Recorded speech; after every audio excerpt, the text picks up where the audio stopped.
Hello dear students, welcome to the class, welcome to the session of ICT Virtual Classroom. ICT Virtual Classroom के इस session में आप सभी का स्वागत है। मेरा नाम है Rajesh Chamola, teacher science ICT virtual classroom Dehradun से। और इस सेशन में हम लोग बात करने वाले हैं क्लास 10th की साइंस यानी कि कक्षा 10 विज्ञान विषय के ऊपर।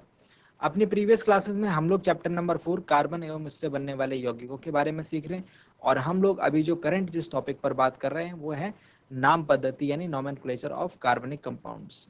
बहुत ही इंपॉर्टेंट टॉपिक है। चलिए इसके ऊपर बात कंटिन्यू करते हैं। आई होप आप सबके साथ फिट फाइन हेल्दी होंगे, बिल्कुल रेडी होंगे क्लास के लिए।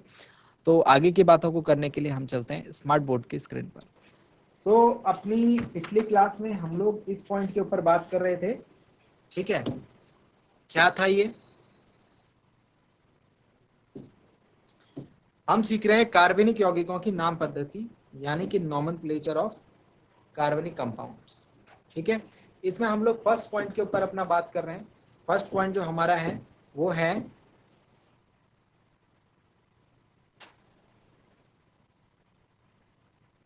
फर्स्ट पॉइंट जो है वो हमारा कार्बन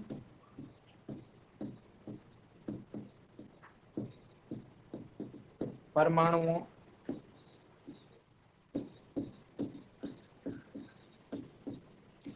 की संख्या ज्ञात करना। पहला काम रहेगा हमारा कार्बन परमाणुओं की संख्या ज्ञात करना। कैसे ज्ञात करेंगे? अगर कार्बन परमाणुओं की संख्या 1 होगी, 2 होगी, 3 होगी, 4 होगी, 5 होगी। 1 होगी तो उसका नाम क्या रखेंगे? मैथ। 2 होगी तो एथ, 3 होगी तो प्रोप, 4 होगी तो ब्यूट, 5 होगा तो पेंट। और कार्बन संख्या को कैसे निरूपित करेंगे? C1, C2, C3, C4, C5, ठीक है ना। फर्स्ट पॉइंट में कोई दिक्कत तो नहीं है। चलिए अब सेकंड पॉइंट में हम क्या करेंगे?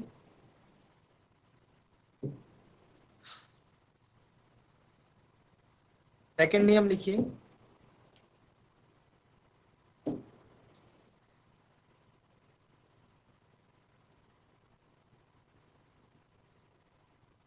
प्रकार्यात्मक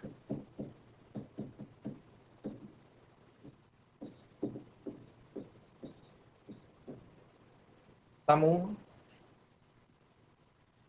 की पहचान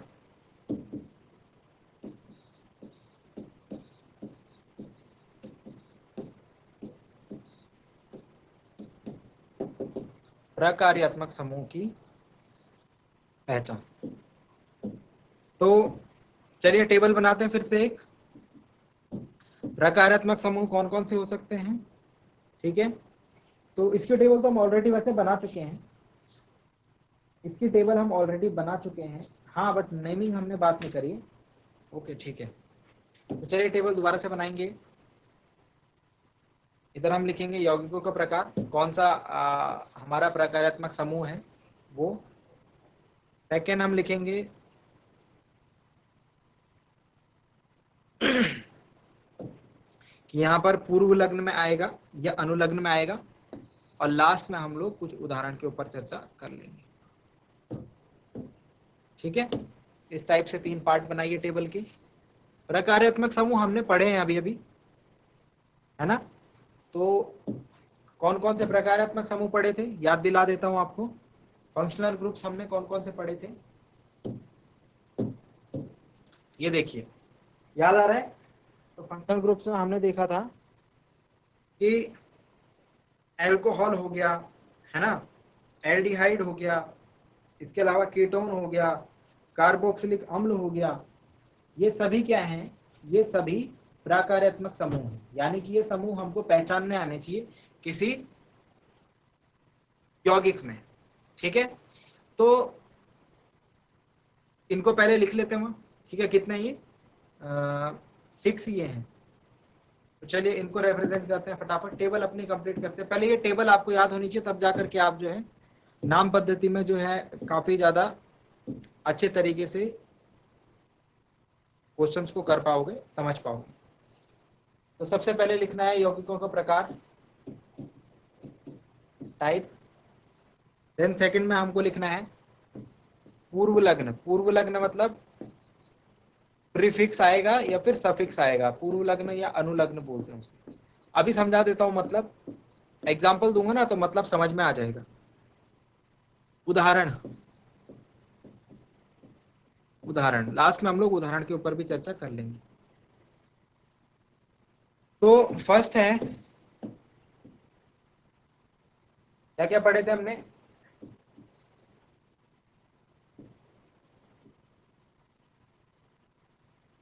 हेलो एल्केन्स पढ़े थे हमने सबसे पहले, याद आ रहा है? वही टेबल को फॉलो करेंगे। सेकंड हमने ऑक्सीजन, जिसमें विषम परमाणु ऑक्सीजन रहता था, वो वाले प्रकार्यात्मक समूह देखे। तो वो कौन कौन से थे? Aldehyde,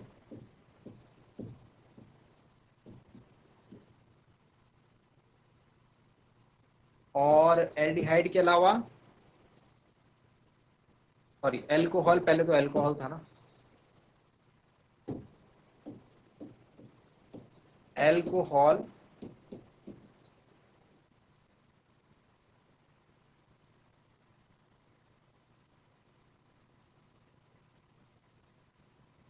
aldehyde, number 4 ketone,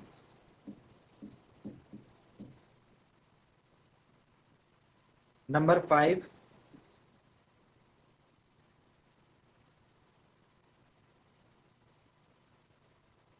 carboxylic अम्ल, ठीक है। और नंबर 6 और 7 की बात हम लोग लास्ट में कर लेंगे, ठीक है। चलिए,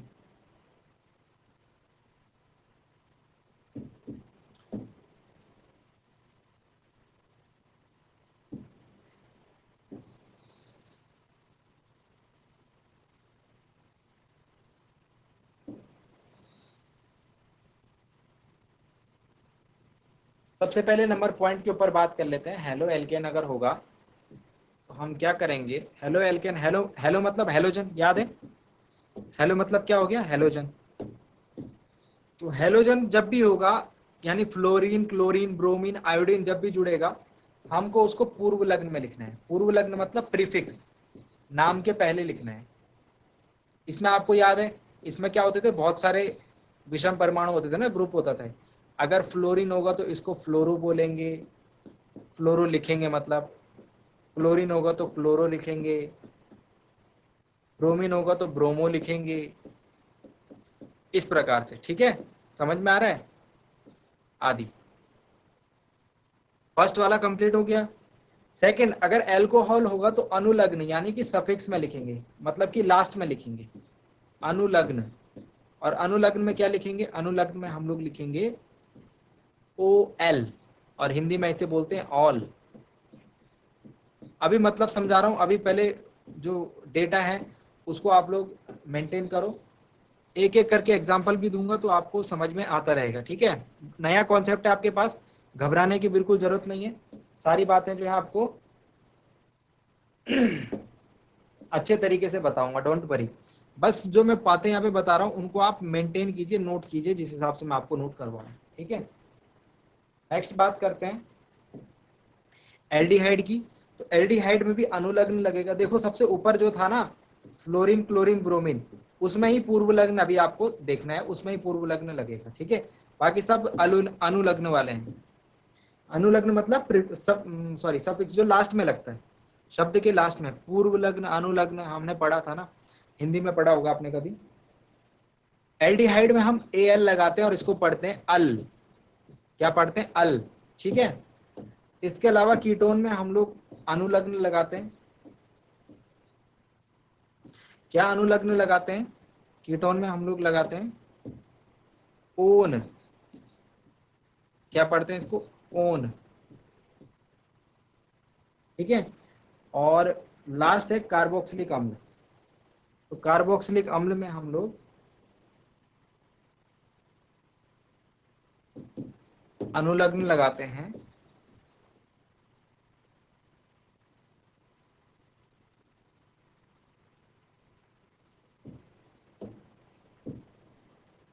ओ आई सी एसिड।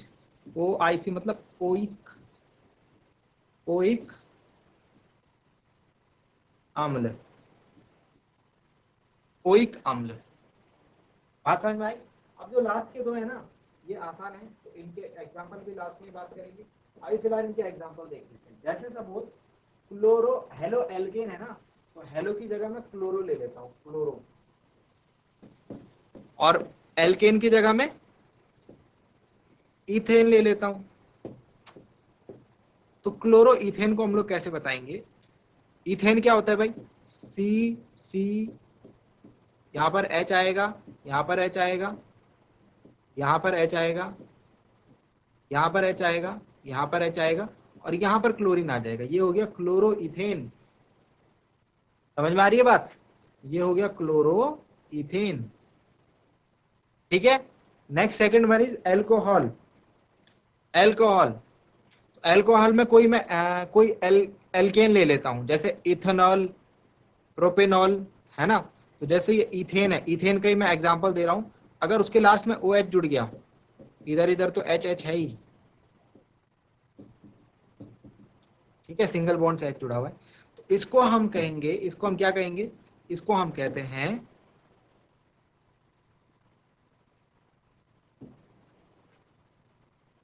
इथेन तो ये था ही, और लास्ट में क्या जुड़ेगा? देखो क्या लिखा हुआ है, अनुलग्न। अनुलग्न मतलब लास्ट में।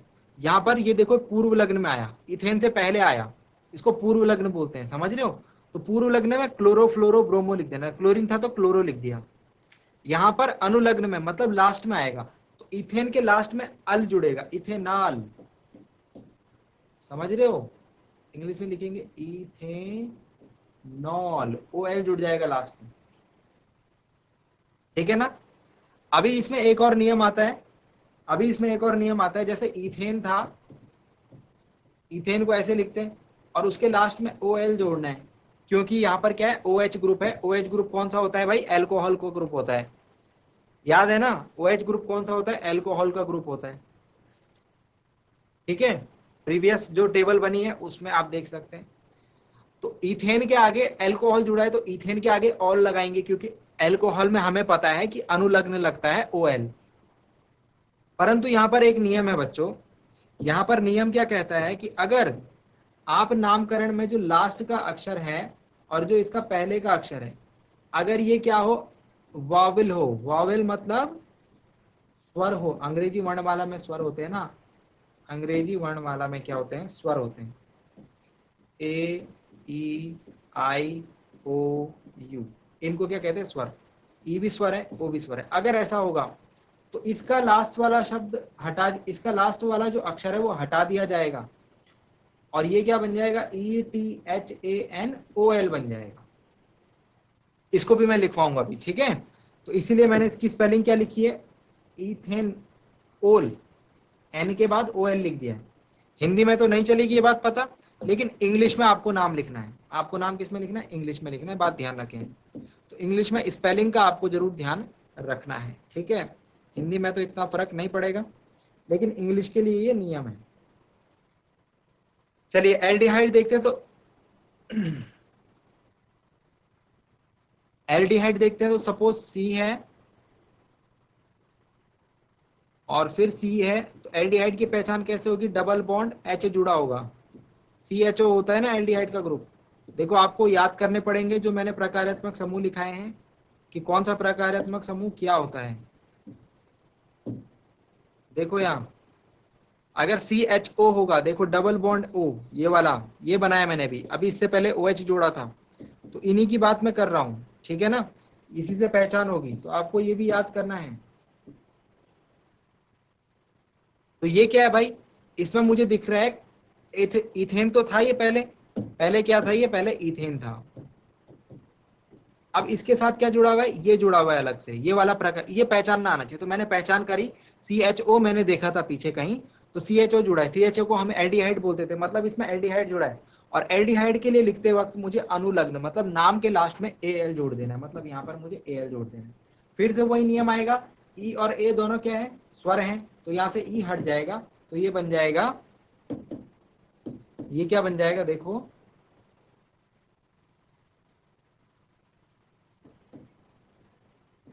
C था और CHO जुड़ा था इस प्रकार से, तो ये क्या बन जाएगा?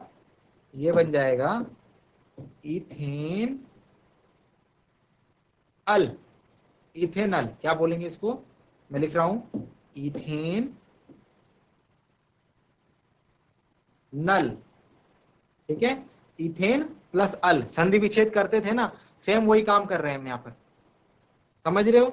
देखो इंपॉर्टेंट टॉपिक है बच्चों, नया टॉपिक भी है, मैं टेबल बना करके एग्जाम्पल की फॉर्म में अभी और एग्जाम्पल मैं आपको दूंगा, समझने की कोशिश करो इसे। जब एक बार आप इसे समझ जाएंगे तो बहुत ही आसान लगेगा। नियम ध्यान में रखने हैं, कीटोन लिखना है।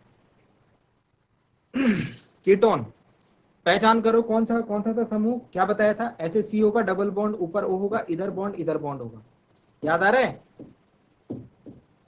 याद आ रहा है, नहीं आ रहा है, चलो याद दिलाते हैं आपको। ये देखो कहाँ है कीटोन, ये रहा। कीटोन कैसे लिखते हैं, ऐसे लिखते हैं या ऐसे लिखते हैं, तो हम स्ट्रक्चर में ढूंढेंगे इसको तो ऐसे दिखना चाहिए हमको, दिख रहा है, सी के दोनों तरफ बॉन्ड, कार्बन के दोनों तरफ बॉन्ड, और सामने डबल बॉन्ड ओ होना चाहिए उसके पास। चलो ढूंढते हैं इसको।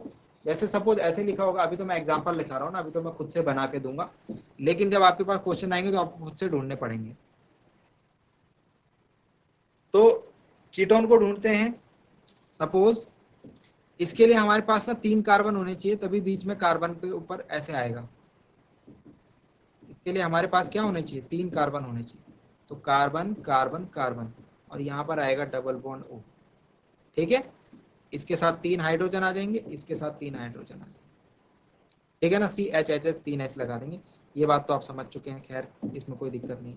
इसका नाम क्या देंगे भाई, एथ मेथ प्रोप। 3 कार्बन है, सबसे पहले हम क्या करेंगे, कार्बन गिनेंगे। 3 कार्बन है मतलब एथ मेथ प्रोप, 3 कार्बन वाले को क्या कहते हैं, प्रोप।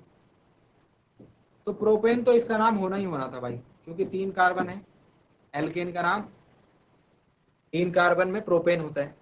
लास्ट में क्या जुड़ा है, कीटोन, बीच में कीटोन ग्रुप दिख रहा है। कीटोन के लिए मैं क्या करूंगा, अनुलग्न, अनु मतलब लास्ट में क्या जोड़ूंगा, ओन जोड़ूंगा। क्या लिखा हुआ है, ओन, तो प्रोपेन नोन हो जाएगा। ये समझ में आ रही है बात, इसका नाम क्या हो जाएगा, प्रोपेनोन। इंग्लिश में लिखेंगे तो PROPAN, प्रोपेन तो था ही, अब E प्लस ONE जोड़ना है मुझे, प्रोपेन के आगे ONE जोड़ना है। देखो ये रहा ONE। तो नियम क्या कहता है, नियम कहता है ये वाला E हट जाएगा, तो क्या बन जाएगा, ये बन जाएगा प्रोपेनोन। आ रही है बात समझ में या नहीं आ रही है, आई होप आ रही होगी। लास्ट वाला है ओइक एसिड। ओइक एसिड का भी एक एग्जांपल देखो। सपोज हमारे पास 2 कार्बन की चेन है, ठीक है, और ये ऐसे लिखा हुआ है, और यहाँ पर 3 हाइड्रोजन है इस कार्बन पर, ठीक है। तो भाई इसका नाम क्या होना चाहिए, देखो सबसे पहले इसके पास तो 2 कार्बन है, 2 कार्बन मतलब इथेन, और इससे हम हिंदी वाला नाम लिख रहे हैं, पहले हम हिंदी वाला नाम लिख लेते हैं। 2 कार्बन है तो इथेन।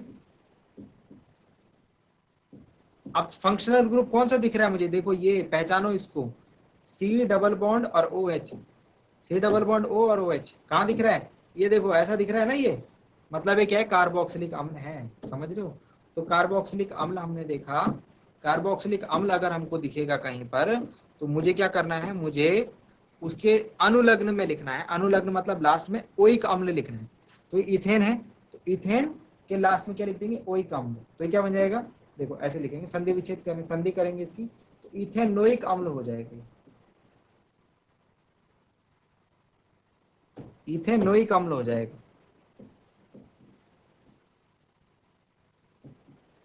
इंग्लिश में बोलेंगे इथेनोइक एसिड। देखो इथेन प्लस कौन सा फंक्शनल ग्रुप है, ओइक एसिड। तो दोबारा से देखो, ये भी क्या है, स्वर है, ये भी वॉवेल है, ई हट जाएगा, तो इथेन एन तक तो सही रहेगा, फिर उसके बाद ओइक एसिड आ जाएगा। समझ रहे हो, समझ रहे हो या नहीं समझ रहे हो इस बात को, ठीक है। लास्ट में जो 2 चीजें हमारे पास है ना, वो हम पढ़ चुके हैं ऑलरेडी। 6 नंबर पे है एल्कीन,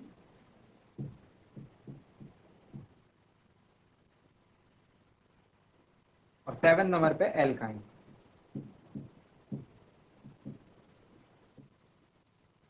6 नंबर पे है एल्कीन और 7 नंबर पे है एल्काइन।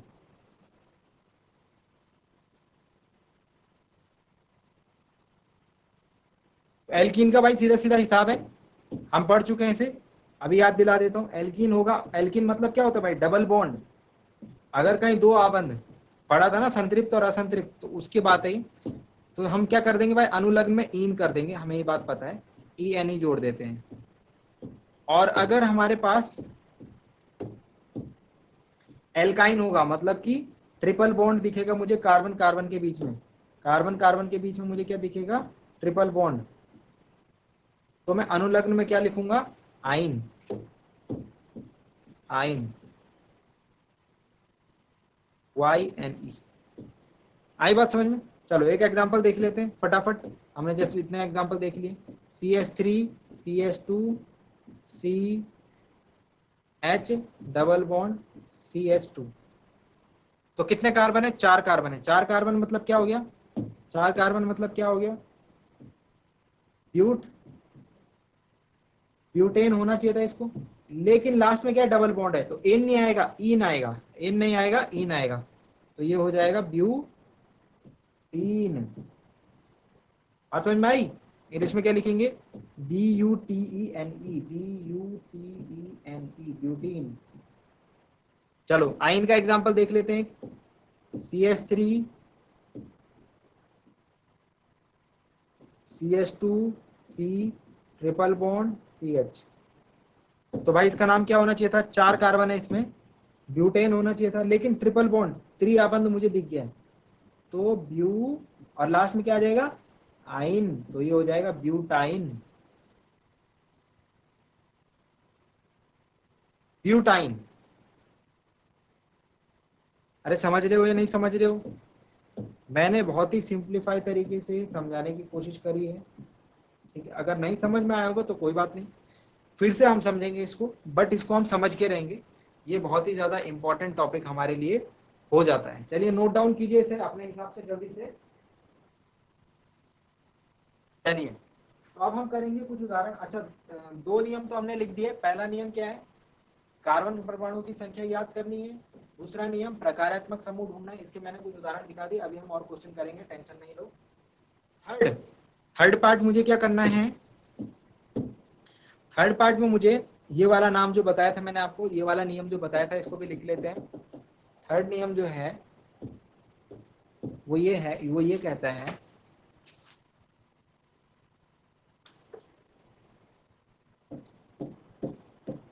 अगर हम अनुलग्न के आधार पर नाम दे रहे हैं, अनुलग्न के आधार पर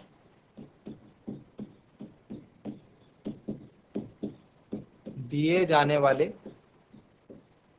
नाम, उसमें क्या करना है,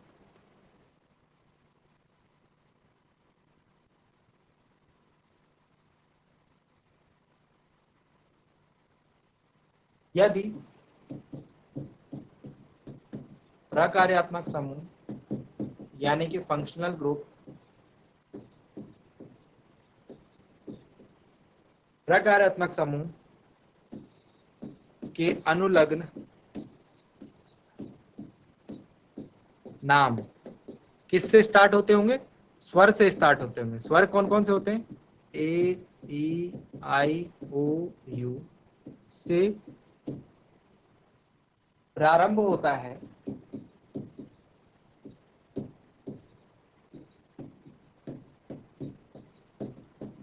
तो प्रारंभ होता है तो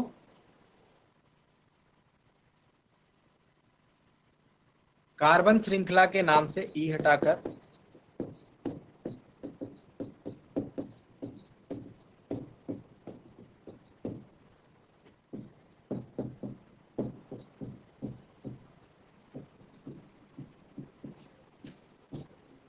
कार्बन श्रृंखला के नाम से ई हटाकर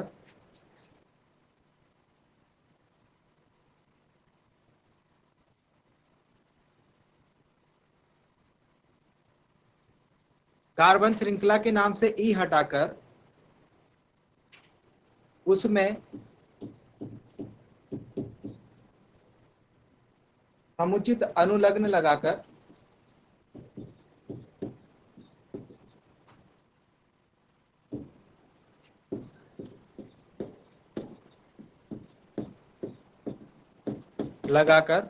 संशोधित करते हैं। देखो नियम लिखाने वाली बात है, इसको आप अपने शब्दों में भी लिख सकते हैं, ठीक है। तो आप इसे अपने शब्दों में भी लिख सकते हैं, ऐसा नहीं है कि एग्जाम में नियम पूछा जाएगा, ठीक है। इसको आपको अपने समझने के लिए लिखना है। एग्जाम्पल मैंने बता दिया, देखो आपको अपने हिसाब से लिख लो। एग्जाम्पल जैसे सपोज इथेन, हमको 2 कार्बन दिखे तो इथेन बोला, और उसमें लास्ट में हमने दिखा कीटोन जुड़ा हुआ, तो लास्ट में हम ओन जोड़ देंगे। तो यहाँ इसका जो लास्ट है, इसका जो पहला है, दोनों वावल हैं, ई और ओ, ठीक है। तो ये ई हटा देंगे, बस ये कह रहा हूं कि ई हटा देंगे तो इथेनोन बन जाएगा, ठीक है।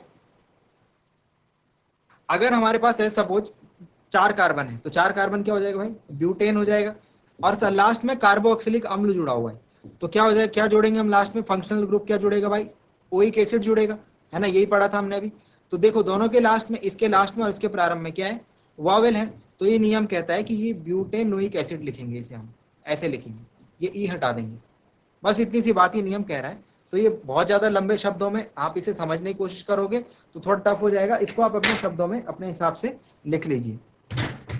सो आई होप डियर स्टूडेंट, जो बातें आज बताएगी वो आपकी समझ में आई होंगी, आपको इंटरेस्टिंग लगी होंगी, और आपने आज की क्लास में कुछ नया जरूर सीखा होगा। मिलते हैं अगली क्लास में एक नए और इंटरेस्टिंग टॉपिक के साथ। क्लास से जुड़ने के लिए आप सभी का बहुत बहुत धन्यवाद। Thank you very much and have a nice day.